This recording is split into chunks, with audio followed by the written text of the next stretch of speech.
On aurait dû aller faire un petit tour en Allemagne. Peut-être qu'on va pouvoir retrouver en direct de Berlin notre ami et néanmoins correspondant Laurent Desbonnets. Oui, je l'aperçois. Bonjour Laurent.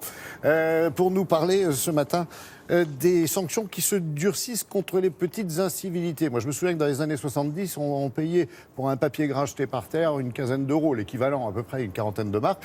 C'est beaucoup plus cher maintenant, je crois, Laurent. Bonjour.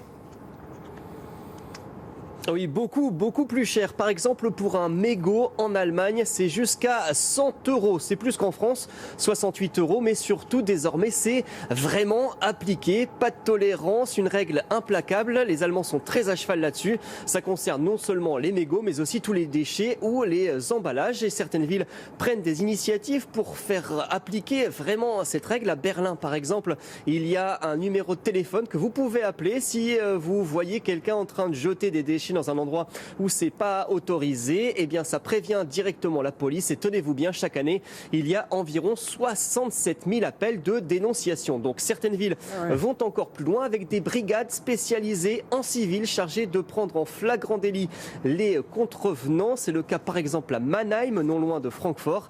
Regardez ce sujet réalisé avec Brice Boussoir. Ils patrouillent en civil dans les rues de Mannheim. Des agents d'une brigade spéciale qui fait la chasse aux incivilités. Vous savez pourquoi on vous contrôle? Ici à Mannheim, c'est interdit de jeter des ordures comme les mégots. Vous comprenez? Pour lui, 75 euros d'amende, plus des frais administratifs, au total 100 euros. Tolérance zéro contre les emballages, les bouteilles, les mouchoirs jetés par terre ou abandonnés sur les bancs. Cette jeune femme va l'apprendre à ses dépens. Vous savez pourquoi on vient vous voir? C'est la cigarette. Vous ne l'avez pas mise dans le cendrier, mais par terre. Je ne savais pas. Il faut mettre plus de cendrier. Vous avez fumé ici. La poubelle est là. C'est à 8 mètres de distance. Donc pas d'excuses ici. 100 euros d'amende donc, mais la jeune femme reste philosophe. On est jeunes et on apprend de nos erreurs. Mais parfois, ces amendes, dont le montant augmente régulièrement, sont moins bien acceptées. Ça, c'est pour l'autodéfense. On a des menottes, si jamais quelqu'un est désagréable. Et puis on a aussi la matraque et le spray lacrymogène. Rendre les rues plus propres, mais pas seulement. Pour le maire, les petites incivilités ne sont pas anodines.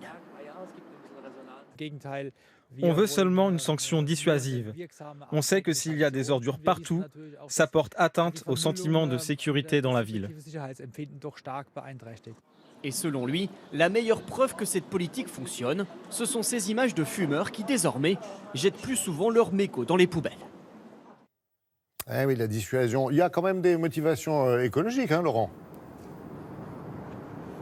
Oui, les mégots, c'est très nocif pour la santé, mais aussi pour l'environnement. Il n'y a pas que la nicotine, il y a à l'intérieur 5000 produits chimiques, notamment du goudron, de l'arsenic ou encore du plomb. Dès qu'il pleut, eh bien, tout cela se retrouve dans les égouts. Ça part le plus souvent dans les cours d'eau. C'est mortel pour les poissons. Plus généralement, les Allemands sont parmi les plus mauvais élèves en Europe en termes de quantité de déchets produits. Plus de 626 kilos par an et par habitant. Mais en revanche, eh bien, ce sont les champions du recyclage. 2/3 de ces déchets sont recyclés. Eh oui, ça fout la trouille. Merci beaucoup pour toutes ces infos. Merci Laurent. Bonne journée à vous. À Berlin.